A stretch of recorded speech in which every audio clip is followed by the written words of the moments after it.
우리가 살다 보면 거절이 어려워서 마지못해 부탁을 드려줬다가 큰 손해를 본 적이 있습니다. 또는 당당하게 아니오라고 말하지 못해서 내 자신을 탓해 본 적도 있습니다. 한 번이라도 이러한 경험이 있다면 이것은 거절장애라고 말을 합니다. 거절장애는 들어주기 무리한 부탁에도 두려워서 결국 예스맨이 되고 만다는 의미의 신조어입니다.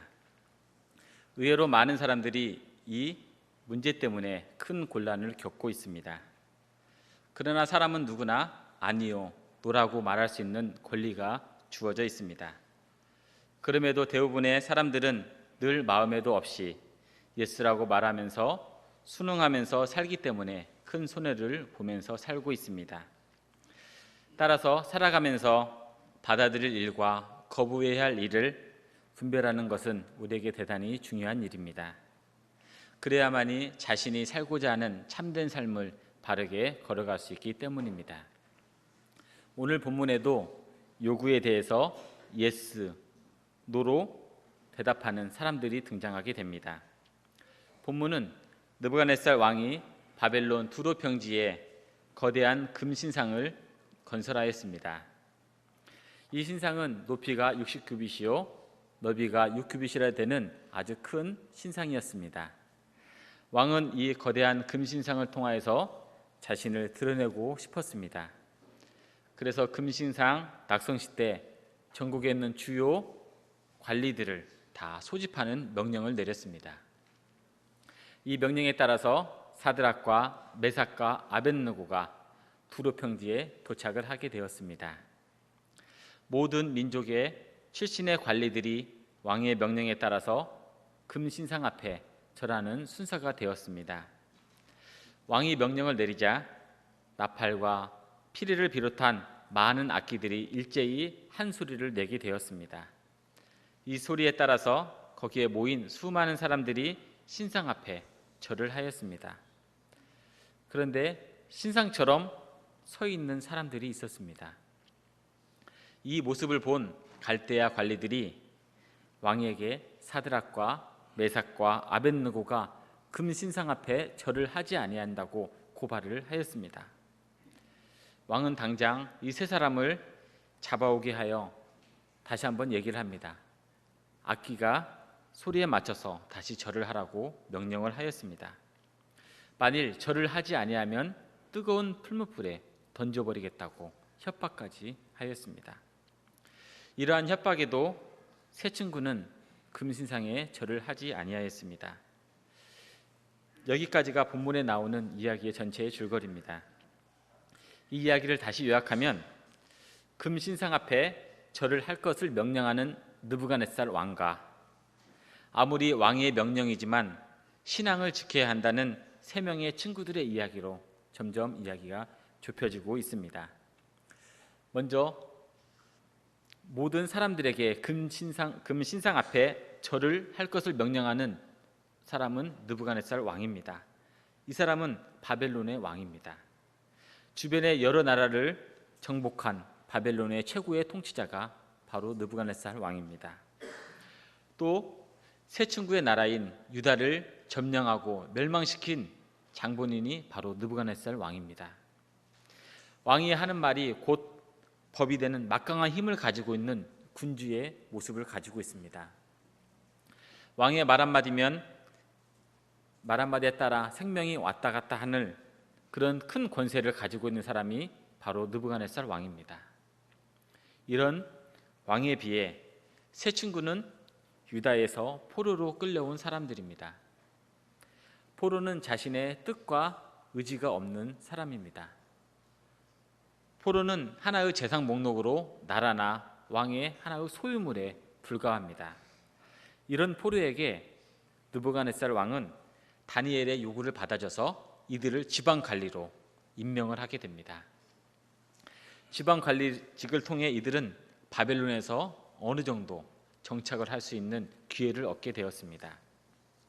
또 직장을 통해 이런 관리직을 통해 포로로서의 그 서러움도 어느 정도 해결을 받게 되었습니다.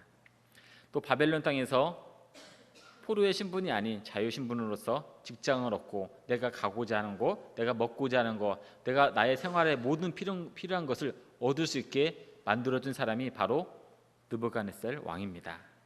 이 느부갓네살 왕이 도움이 없이는 이 세 친구가는 여전히 포로로 밖에 살 수 없는데, 느부갓네살 왕은 이 세 친구에게 많은 특권을 주고 권한을 주어서 자유하는 몸으로 살 수 있게 혜택을 주었습니다. 이런 느부갓네살 왕과 세 친구의 관계를 나타내는 말이 14절 앞부분에 나와 있습니다. 14절 앞부분에 느부갓네살이 그들에게 물어 이르되 사드락, 메삭, 아벳느고야 라고 불렀습니다. 느부갓네살 왕이 이 세 친구의 이름을 불렀습니다. 이름을 알고 부를 정도면 서로의 친분이 있다는 이야기입니다. 또 이름을 불렀다는 것은 이 세 친구들이 가지고 있는 또 다른 능력이 있다는 것으로 볼 수도 있습니다. 아니면 추천한 다니엘 때문에 세 친구의 이름을 기억할 수도 있습니다. 이처럼 왕과 세 친구는 특별한 관계를 유지하고 있던 사이였습니다. 이러한 친밀한 관계, 이러한 서로의 이름을 알고 있을 정도의 관계 가운데 있는 세 명은 많은 사람들 앞에서 느부갓네살 왕에게 불편을 주고 말았습니다. 왕은 자신이 당한 불편을 이들에게 갚으려고 하였습니다. 그 갚는다는 것은 현재 이 세 친구가 가지고 있는 지방 관리직에서 쫓겨날 수도 있습니다. 아니면 지금까지 모아둔 모든 재물을 한순간에 빼앗길 수도 있습니다. 또 자신의 생명뿐만 아니라 다른 가족에게 피해를 줄 수 있는 상황까지 몰고 갈 수도 있습니다.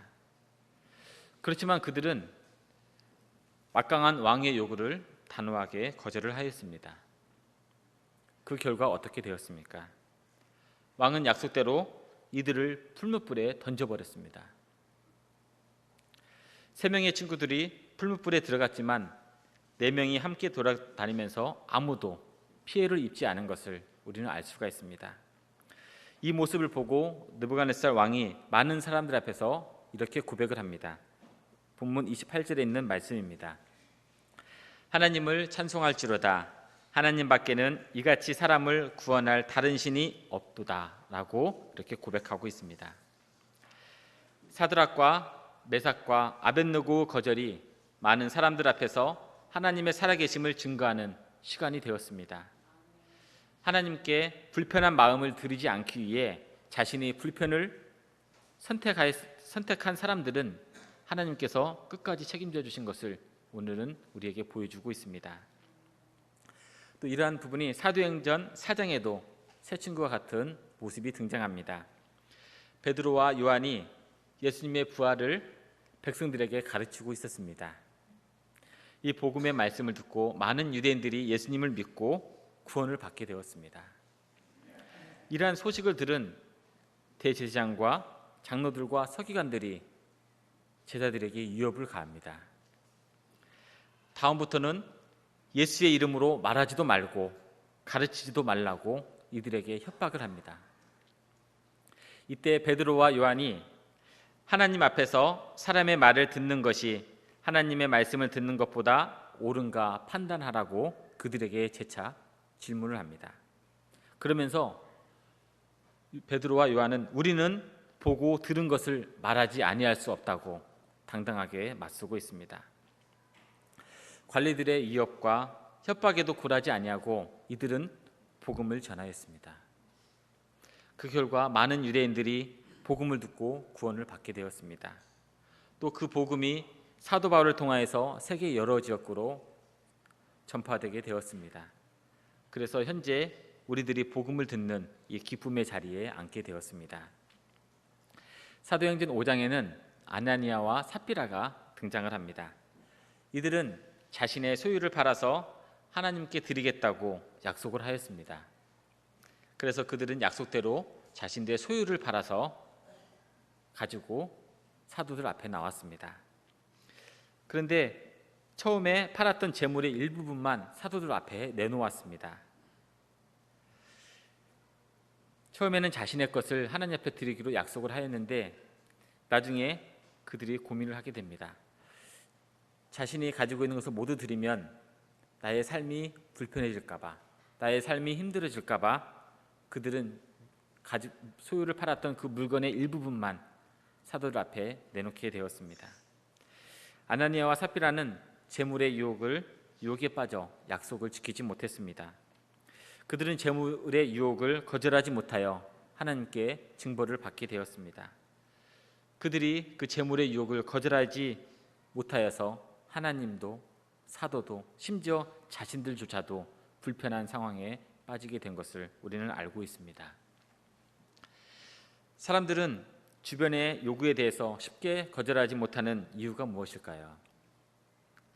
어떤 사람은 거절 못하는 성격 때문에 옆 사람의 요구를 그대로 들어주는 사람도 있습니다.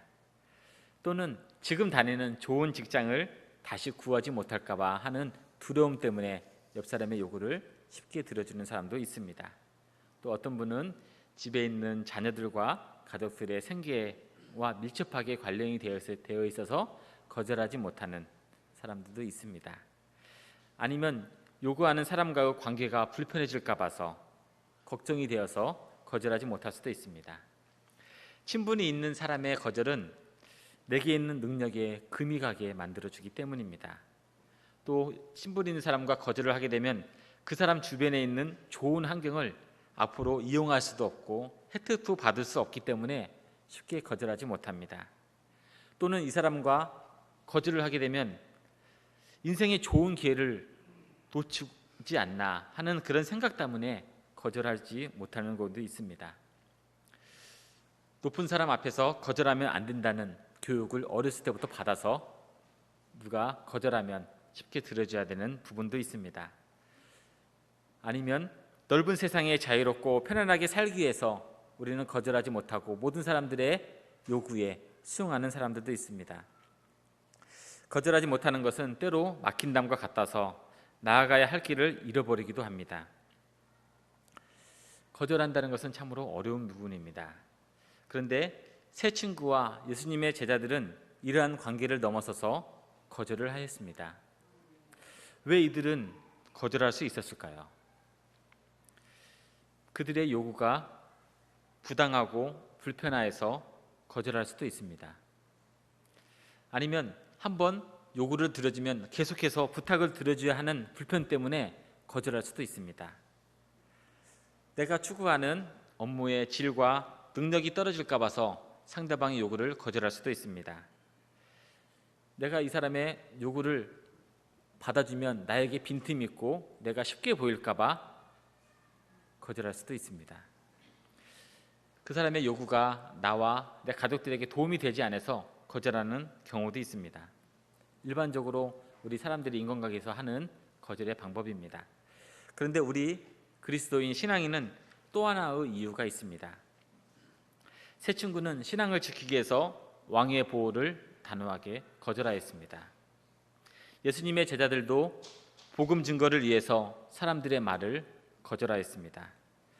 우리들도 친구들과의 관계에서 신앙을 지키기 위해서 친구의 호의를 거절할 수도 있습니다. 물질의 유혹 가운데서 진리를 수호하기 위해서 내 마음을 지킬 수도 있습니다. 권력을 이용하여 손쉽게 높은 자리에 올라가고 싶지만 하나님의 자녀이기에 포기할 수도 있습니다. 명예와 능력을 과시하며 자랑하고 싶지만 복음을 위해서 우리가 거절하고 낮아질 수도 있습니다. 이러한 부분들은 정확한 목적이 없이는 힘든 일입니다. 그 목적은 내가 설령 불편하더라도 하나님의 마음을 기쁘시게 해드리는 것이 우리 신앙인들이 가지고 있는 궁극적인 목적입니다. 우리가 하나님의 마음을 기쁘시게 해드리면 하나님께서는 우리의 불편한 상황을 모두 해결해 주십니다. 새 친구의 불편한 상황을 해결해 주셨던 것처럼 말입니다. 지난해 작년 10월 17일 날 부산에서 쓰러진 할머니를 심폐소생술로 살린 학생이 한 명 있었습니다. 학교에서 현장학습을 마치고 친구랑 같이 지하철을 타고 환승을 하려고 했는데 저쪽에서 쿵 하는 소리가 들리고 소리가 나서 쳐다보니까 어떤 할머니가 쓰러져 있고 할아버지가 옆에서 도와주고 있었습니다. 한 대학생은 119에 신고를 하고 있고, 근데 이 학생이 고민을 합니다. 가서 도와줘야 될까 말아야 될까. 그러다가 갑자기 너무 안쓰러워 보이고 너무 힘들어 보여서 그 학생이 뛰어갑니다. 뛰어가서 보니까 숨을 잘 못 쉬는 거예요. 그래서 심폐소생술로 해서 그 할머니를 살렸습니다. 20분 후에 구급차가 와서 그 할머니를 데려가서 생명이 안전하게 되었습니다. 이 학생은 어떤 사람이냐면 난치병 환자입니다. 난치병 환자이기 때문에 평소에 길을 걸어가다 보면 사람들이 이 학생의 얼굴을 보며 웃기도 합니다. 또는 얼굴을 한번 보여달라고 이렇게 하면서 조롱을 받았던 그 학생입니다. 근데 이 학생이 그 현장에 봤을 때 그 현장에서도 자기를 괴롭히고 자기에게 이렇게 모질게 했던 그런 얼굴의 형상들이 이렇게 떠올랐다고 합니다. 그래서 이 학생은 고민을 했습니다. 저 자리에 가면 나를 괴롭히고 나의 얼굴 때문에 나를 조롱했던 사람들이 있는데 내가 가서 도와줘야 될까? 나는 장애가 있기 때문에 내가 도와주지 않는다고 해서 누가 나에게 뭐라고 할 수도 없고 누가 나에게 손가락질 하는 사람도 없을 거야 라고 이렇게 고민을 했습니다. 그렇지만 이 학생은 내가 하나님을 믿기 때문에 혹시 저곳에 도움이 되지 않을까, 그래서 사람들이 나를 조롱하고 했던 그런 거절의 모습을 떨쳐버리고 그 자리에 나아갔습니다. 가서 그 할머니를 구하게 되었습니다. 그런데 며칠 후에 이것이 방송에 이렇게 딱 나오게 되었습니다. 전에는 이 학생은 많은 사람부터 놀림을 당하고 많은 사람부터 손가락질을 받고 병이 있던 장애인으로 취급을 받던 사람이었습니다. 그런데 이 방송에 나가고 나서 이 학생이 바뀌게 되었습니다. 주변에서 더 이상 놀림을 받는 학생에서 주변에서 도와주고 격려를 받는 사람으로 변하게 되었습니다. 그 학생이 한 번 그 자리에 나아감으로써 자신을 괴롭히고 자신을 구박했던 그 사람들의 거절을 속으로 들어갔을 때 하나님께서는 이 사람의 모든 환경을 새롭게 해결해 주신 것을 우리는 알 수가 있습니다. 우리는 하루에도 많은 선택 앞에서 수용하고 거절을 하고 있습니다. 그 앞에서 하나님의 마음이 어떨지 한 번쯤 생각을 한번 해보십시오. 하나님께서 내가 이것을 수용했을 때 하나님께서 불편해 하실지, 아니면 하나님께서 기뻐하실지 하나님도 알고 계시지만 우리들도 알고 있습니다. 우리는 불편하지만 하나님께서 기뻐하시다고 하면 우리는 그것을 선택해야 합니다. 우리는 행복하지만 하나님께서 불편하시다고 하면 우리는 당당히 거절을 해야 됩니다. 우리를 구원하시기 위해 예수님은 십자가의 불편한 자리로 내려오셨습니다. 예수님의 불편한 그 자리 덕분에 우리는 하나님의 나라를 기업으로 받게 되었습니다. 우리는 하나님의 자녀가 되었습니다. 우리는 복음을 맡은 일꾼이 되었습니다. 이제는 우리가 복음을 지키기 위해서 거절하는 불편함을 감수해야 합니다. 우리가 십자가를 지키기 위해서 거절하는 아픔을 받아들여야 됩니다. 이제는 우리가 예수님을 지켜야 됩니다. 세상으로부터 예수님을 지키기 위해서 우리에게 유혹하는, 나를 괴롭히고 나를 방해하고 있는 것들에 대해서 우리는 단호하게 거절을 해야 됩니다. 거절을 함으로써 하나님 나라가 세워지고 하나님의 뜻이 이 땅에서 오염되지가 않습니다. 이제는 우리들이 할 차례입니다. 그래서 우리 동인교회 모든 가족들이 내 자신의 불편함을 거절하고 하나님의 마음을 행복하게 해드리는 우리 모든 성도가 되기를 예수님의 이름으로 소망합니다. 우리 다 같이 기도하겠습니다.